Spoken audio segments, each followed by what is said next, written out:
Mr Ian Blackford. For the opportunity to speak today as we make tribute to the previous member for Ross Skye and Lochaber. Charles was a man that was clearly loved by many in this House, but was also deeply loved by many throughout his constituency. The Prime Minister spoke about Charles winning the seat in 1983 when he came from fourth place to first. I suspect that many of his then colleagues in the SDP didn't expect that Mr Kennedy would win that seat. But the stories around Ross Skye and Lochaber are still legendary, of the campaigning that took place in that period back in 1983. Charles travelling round the constituency with his father playing the fiddle. And what truly happened in that election campaign is that Charles charmed the constituents, just as he did when he came into this House, when he burst onto the political scene and became a big figure, not just in Scotland, but on the world stage as the leader that he became of the Liberal Democrats.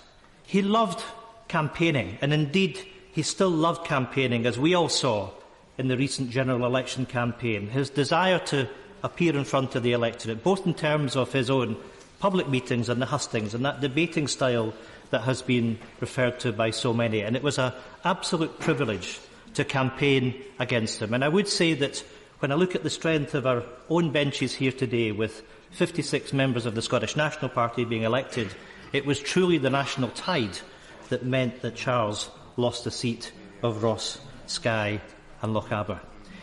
I think what many have referred to as what we would call in Highland terms that cheeky chappy, that Highland bravado that was demonstrated in his debating style. But we should also reflect that Highland characters tend to be complex. And whilst you have that exterior of wanting to engage in debate, of being jovial, there was also the private Charles. And there was a character who had, I think, many traditional Highland characteristics of being a rather shy character as well. You had that contrast between the two faces.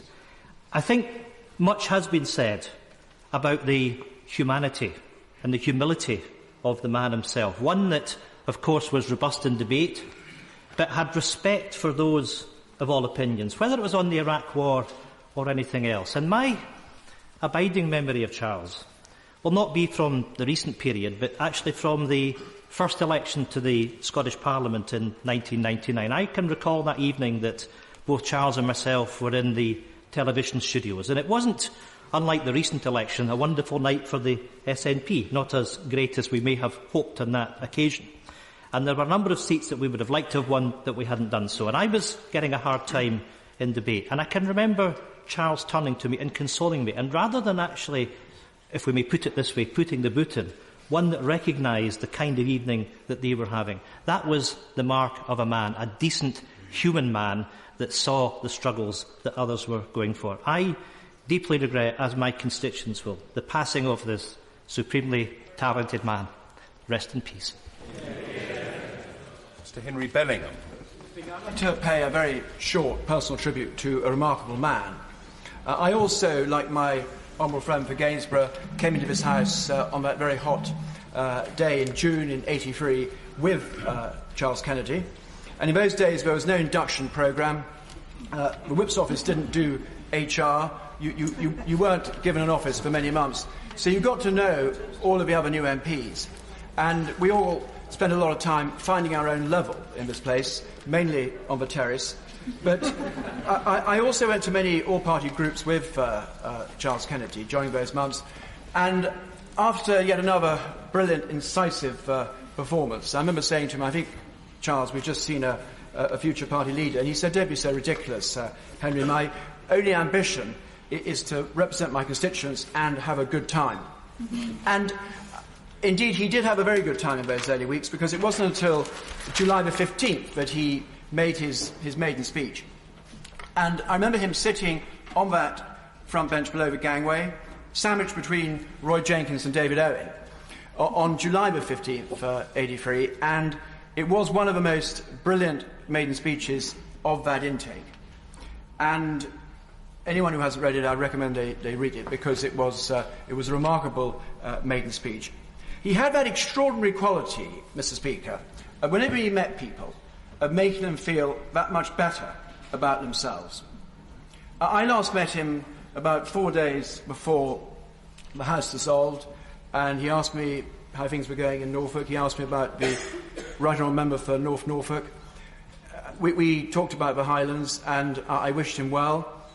But he did have that really quite amazing ability to make everyone just feel that much maybe better about the day, better about their lives.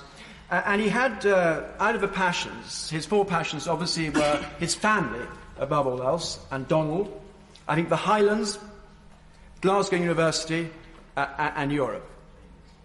I will miss him no end.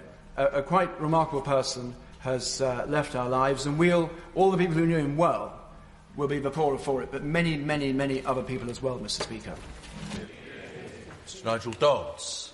Speaker, on an occasion like this, our thoughts are first and foremost with the family of Charles Kennedy, and especially, of course, with his young son Donald. On behalf of my right honourable and honourable friends on these benches, we offer them all our sincerest condolences.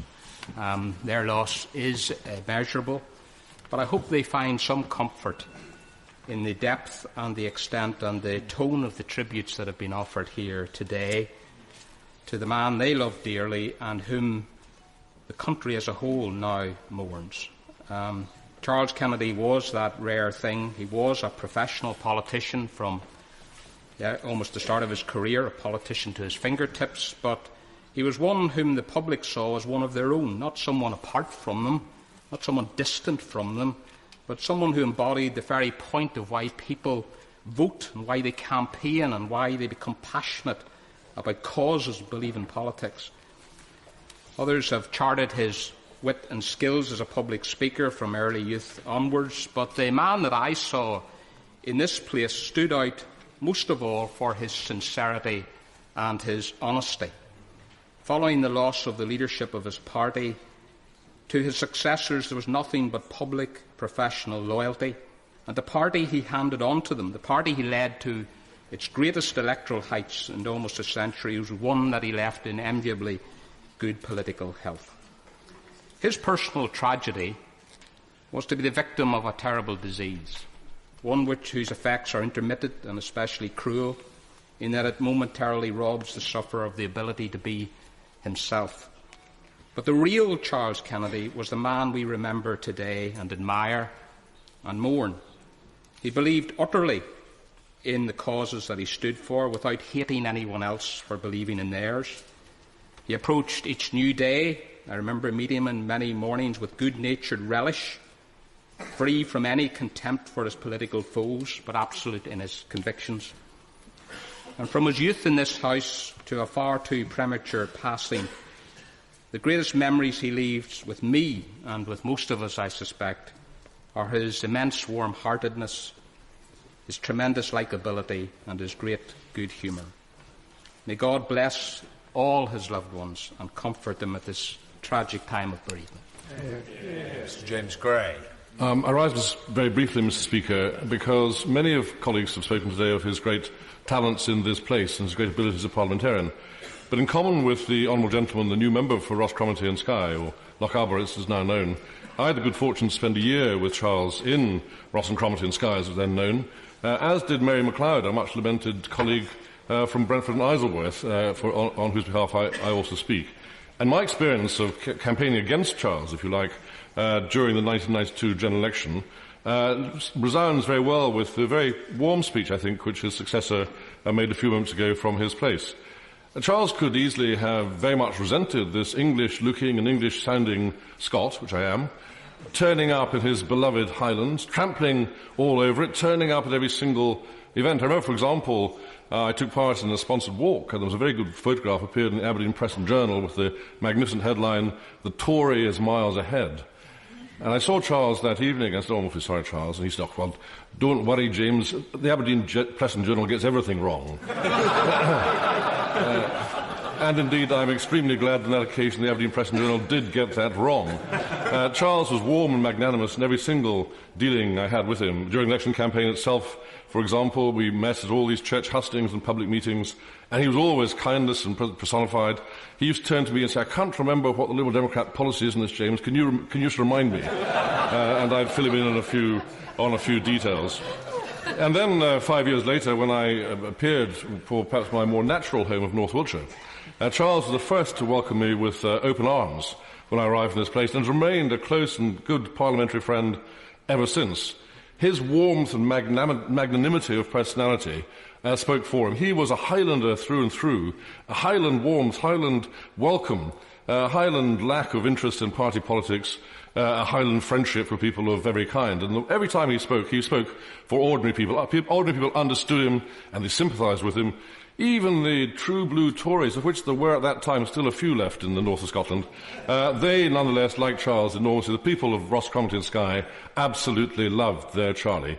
He'll be greatly missed in this place. He was a fine parliamentarian and a true friend. Mr. Tom Watson.